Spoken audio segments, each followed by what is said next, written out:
Hi guys, అందరికీ ఒక విషయం చెప్పాలి. తిరుపతి వెళ్ళే ముందు ఈ వీడియో చూసేయాలండి. అందరూ ప్రతి ఒక్కరు చూసేయాలండి. ఒక విషయాన్ని మీకు షేర్ చేసుకోవాలి. నేను కష్టపడిన డబ్బులు 86,000 నేను లాస్ అయ్యాను. ఫ్యామిలీతో తిరుపతి వెళ్ళాను. 2024 14 జూలై స్టార్ట్ అయ్యాం. 13 ఈవినింగ్ స్టార్ట్ అయ్యాం. ట్రైన్ 13 ఈవినింగ్ స్టార్ట్ అయ్యాం. 24-30 నైట్ని జర్నీ చేసాం. 14 మార్నింగ్ 5కి దిగాం. అక్కడ 5కి ట్రైన్ దిగాం. దర్శనం టికెట్లు ఇస్తారు చూసారా? దర్శనం టికెట్లు ఇచ్చే ముందు కొంచెం ముందుకు వెళ్ళగానే పైకి వెళ్ళడానికి ఆర్టీసీ బస్సులు ఉన్నాయన్నమాట. ఆర్టీసీ బస్సు ఎక్కే ముందు ప్లేసుల కోసం అందరూ ఒకేసారి ఎక్కుతాం కదా, బస్సు అందరూ ఒకేసారి ఎక్కుతాం. 10 మంది ఎక్కేటప్పుడు నా ఫోన్ పోయింది. అదే iPhone 15 Plus నా ఫోన్ ఇప్పటికి 2 ఇయర్స్ అవుతుంది. ఇప్పటికి 2 ఇయర్స్ అవుతుంది. ఎగ్జాక్ట్గా 2 ఇయర్స్ 18 మంత్స్ పెట్టాను నేను. ఈఎంఐ 18 మంత్స్ పెట్టాను. 2 ఇయర్స్ అవుతుంది ఎగ్జాక్ట్గా పోయి. వన్ టౌన్ పోలీస్ స్టేషన్కి వెళ్ళాము. అక్కడ వన్ టౌన్ పోలీస్ స్టేషన్కి వెళ్ళాము. అక్కడ ఒక కానిస్టేబుల్ ఉన్నారు. సార్ ఇలాగా ఇప్పుడే జస్ట్ ఇంకా పోయి ఒక 5 నిమిషాలు కూడా అవ్వలేదు, ఇలా ఫోన్ పోయింది సార్, ఇలాగా ఐఫోన్ పోయింది సార్, నీ ఫోన్లోని ఏ నెంబర్ అయితే ఉందో ఆ సిమ్ తీసుకోండి ఫస్ట్ అని చెప్పి ఒక నెంబర్ ఇచ్చారనమాట.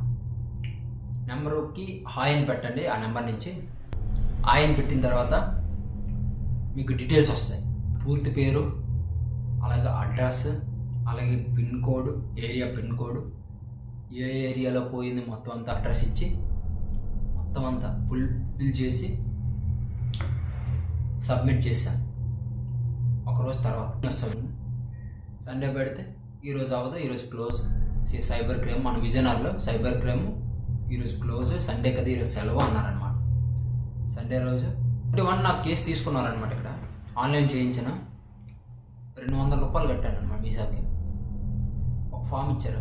ఆ ఫామ్ స్క్రీన్లో వేస్తాను చూడండి. అది వీళ్ళు కూడా సేమ్ నెంబర్ ఇచ్చి వెబ్సైట్ ఓపెన్ చేసి అందులో ఈ ఫామ్, అలాగే నా ఆధార్ కార్డ్, నా ఇన్వాయిస్ మొత్తం అన్నీ అందులో అప్లోడ్ చేసి సబ్మిట్ చేయండి, మీకు మెసేజ్ వస్తుంది అన్నారు. నాకేం మెసేజ్ రాలేదు. వెంటనే చెప్పాను మెసేజ్ రాలేదని. తర్వాత ఒక 10 నిమిషాల తర్వాత అడిగితే మీది బాగానే చేశారు, మీది అయిపోయింది అన్నారు. మళ్ళీ 2సారి చెక్ చేయించాం. వాళ్ళు చేసిన తర్వాత అయ్యిందన్నారు. ఒక నెంబర్ ఇచ్చారు. ఆ నెంబర్ డిస్ప్లేలో వేస్తుంది చూడండి. ఎన్నిసార్లు చెక్ చేసిన వెబ్సైట్లోని ఈ నెంబర్ కూడా చెక్ చేయండి అన్నారు. ఫోన్ అసలు ఐఫోన్ దొరకపోవడం ఏంటండి, ఐఫోన్ దొరకకపోవడం అని నాలో ఉన్నాడు. ఏ ఫోన్ అయినా ఒకటే, ఐఫోన్ దొరకకపోవడం ఏంటి. అయితే స్విగ్గీకి వెళ్ళి హైదరాబాద్ వచ్చి దీనికోసం 1 మంత్ హైదరాబాద్ వచ్చి అక్కడ వర్క్ చేసి అలాగే ఏదో విధంగా దీన్ని 18 మంత్స్ క్లియర్ చేశాను అనమాట. ఇప్పటికి 18 మంత్స్ క్లియర్ చేసి మొత్తం అంతా కంప్లీట్ అయిపోయింది. ఈఎంఐ ఏం లేదు. కానీ నా దగ్గర ఉండేది ఈ వైర్, ఈ బాక్స్,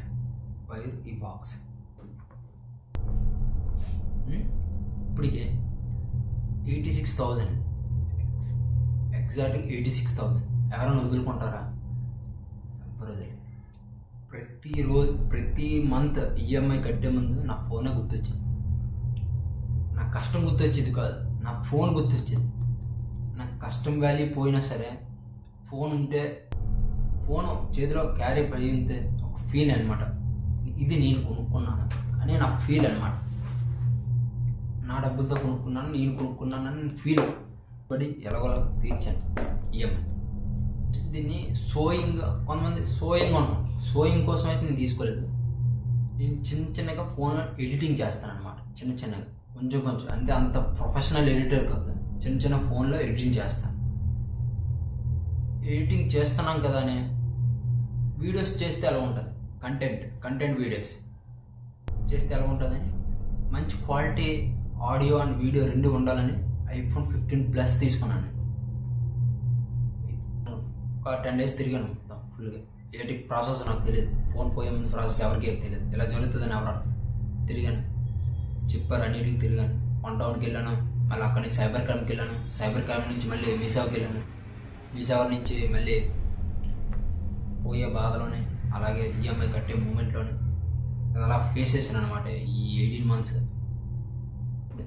ఒక నెంబర్ ఇచ్చాను అనమాట. ఆ నెంబర్కి వాట్సాప్లో హాయ్ పెట్టండి, హాయ్ పెడితే మీకు ఒక లింక్ వస్తుంది, లింక్ మీద ప్రెస్ చేయండి. ప్రెస్ చేస్తే దొరకలేదు ఇప్పటికీ కేసు. ఇప్పుడు వచ్చి నా నెంబర్ మీద రిజిస్ట్రేషన్ అవ్వలేదని చెప్పారు. ఇప్పుడు వచ్చి నా నెంబర్ మీద కేసు రిజిస్ట్రేషన్ అవ్వలేదని చెప్పారు.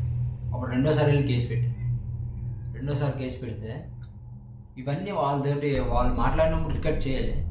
కాకపోతే ఏంటంటే ఇప్పుడు నా దగ్గర ఒక ఫోన్ లేదు, సరైన ఒక ఫోన్ లేదు, మంచి క్వాలిటీ కానీ ఏ ఫోన్ లేదు నా దగ్గర. ఫోన్ లేకపోవడం వల్ల ఇవన్నీ ఇప్పుడు జరిగిన స్టోరీ మొత్తం రికార్డ్ చేయలేదు. ఇప్పుడు రికార్డ్ చేస్తున్నాను. ఇది ఎంతవరకు నమ్మితే నాకు తెలియదు. నా ఫోన్ పోయిందని బాధ కదా, నాలాగే ఇంకెవరికి జరగకూడదని.